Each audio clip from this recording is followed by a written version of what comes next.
निर्मलपुर नाम के एक गांव में मालती नाम की एक महिला अपने सास ससुर ननद रिंकी और पति शेखर के साथ रहती थी। मालती काली माता की बहुत पूजा पाठ किया करती थी, लेकिन उसके ससुराल में और कोई किसी भी देवी या देवता की पूजा नहीं करते थे। मालती को काली माता की पूजा पाठ करते देख उसकी ननद रिंकी को बहुत गुस्सा आता और वो अपनी माँ को मालती के खिलाफ भड़काती रहती। माँ, तुम भाभी को काली माता की पूजा करने से रोकती क्यों नहीं हो? उन्हें जब भी वक्त मिलता है बस काली माता की पूजा में लगी रहती हैं। तुम्हें पता है, काली माता की पूजा भूत प्रेत से नाता रखने वाले लोग करते हैं। इससे तो हमारे घर में भूत प्रेतों का दखल हो जाएगा। तुम ठीक कहती हो रिंकी, मैं अभी जाकर इसे रोकती हूँ।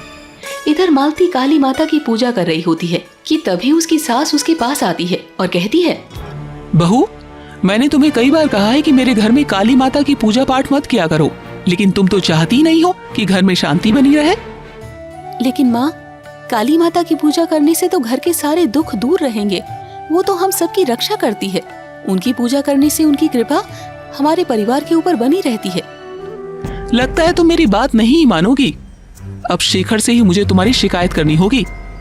शाम को जब शेखर काम पर से घर पर वापस आता है तो उसकी माँ उससे बहू की शिकायत करती है। माँ शेखर से कहती है, शेखर, घर की भलाई इसी में है कि तुम अपनी बेवकूफ पत्नी को समझा दो कि वो काली माता की पूजा पाठ ना किया करे। मेरी बात तो वो मानती नहीं, शायद तुम्हारे कहने का ही कुछ असर हो उस पर। शेखर मालती के पास आता है तो वो काली माता को दीप दिखा रही होती है। मालती, तुम माँ की बात क्यों नहीं मानती? जब वो कहती हैं कि घर में काली माता की पूजा पाठ मत करो तो तुम अपनी जिद पर क्यों अड़ी रहती हो? अगर मुझे गुस्सा आ गया तो मैं इस काली माता की मूर्ति के साथ साथ इस मंदिर को और तुम्हें भी घर से बाहर कर दूंगा। तुम्हारी भलाई इसी में है कि तुम ये पूजा पाठ बंद कर दो, नहीं तो मुझसे बुरा और कोई नहीं होगा। क्या आपको भी ये बात नहीं समझ में आता कि मेरी काली माता तो हमारे परिवार की रक्षा ही करती है? वो भूत प्रेत से अपने भक्तों की रक्षा करती है, ना कि उन्हें परेशान करती है। मैं कुछ नहीं जानता, तुम अपने ये नाटक बंद करो।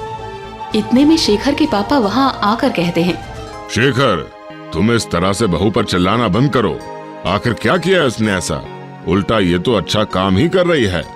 घर में और कोई तो पूजा पाठ करता नहीं, बहू कर रही है तो तुम लोगों को अच्छा नहीं लगता? ये सुनकर वहाँ पर रिंकी और उसकी माँ भी आ जाती है।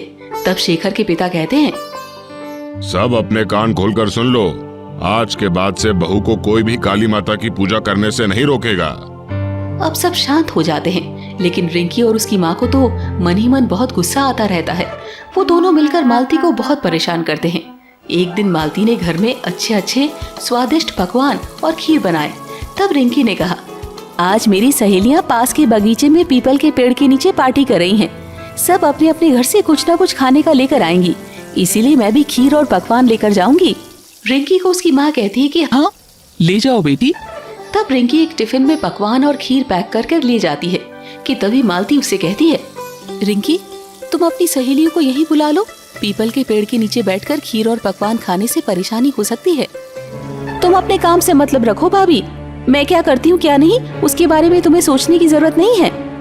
मालती की बात काटकर रिंकी बगीचे में खीर और पकवान लेकर चली जाती है और सभी सहेलियां बैठकर अपना अपना टिफिन खोलती है और खाने लगती है। लेकिन थोड़ी देर के बाद रिंकी की तबीयत खराब होने लगती है। रिंकी सहेलियों से कहती है, सुनो बहन, मेरी तबीयत खराब लग रही है, मुझे चक्कर आ रहा है, तुम लोग मुझे जल्दी मेरे घर छोड़ दो।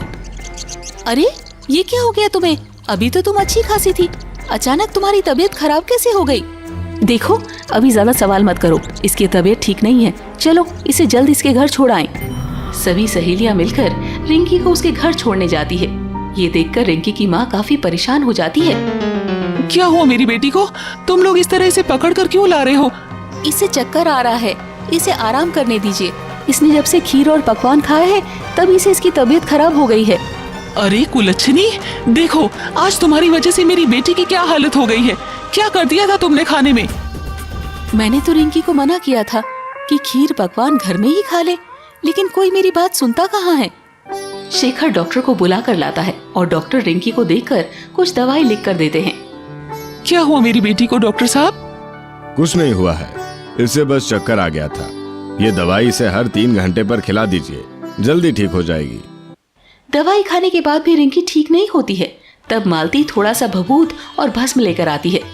मालती अपनी सास से कहती है, माँ जी आप ये भस्म रिंकी को लगा दीजिए और ये जल पिला दीजिए, काली माता की कृपा से वो ठीक हो जाएगी। जा ले जा यहाँ से, ये सब तुम्हारी वजह से हो रहा है। अब ये नाटक करने से क्या होगा? इसी काली माता की पूजा के कारण तो हमारे घर में परेशानी आ रही है। जब मालती को कुछ समझ में नहीं आता तो वो काली माता से कहती है, हे काली माता, अगर मेरी भक्ति आपके लिए थोड़ी सी भी सच्ची है तो रिंकी को ठीक कर दो माँ।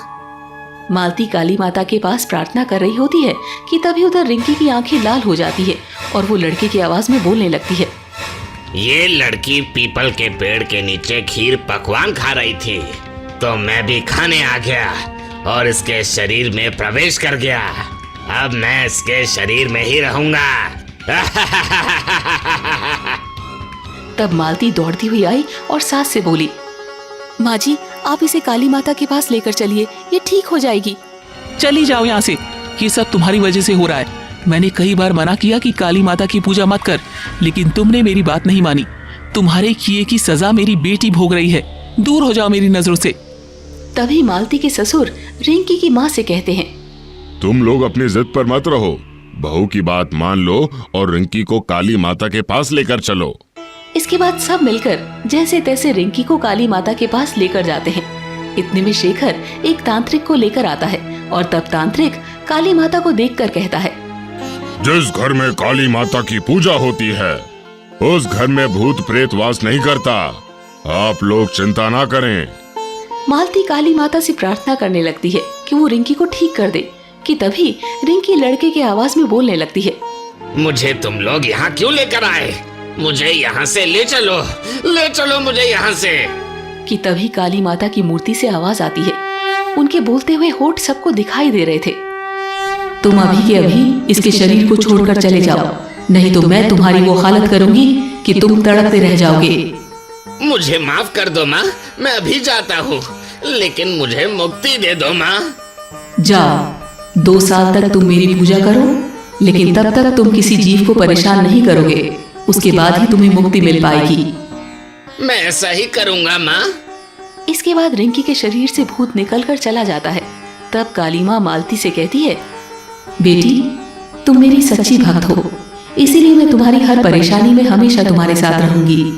ये देखकर परिवार का हर सदस्य चकित रह जाता है। अब तो रिंकी और रिंकी की माँ मालती के पैर पर गिरकर उसे माफी मांगने लगती है।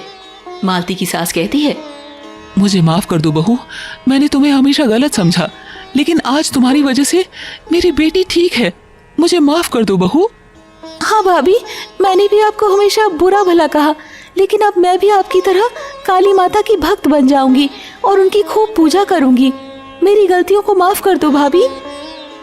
तभी शेखर भी कहता है, मालती मैंने भी तुम्हें समझने में गलती की, हो सके तो मुझे माफ कर दो। अब हम सब मिलकर काली माता की पूजा करेंगे। इसके बाद सब खुश हो जाते हैं और अब से पूरा परिवार मिलकर काली माता की पूजा पाठ में लग जाते हैं।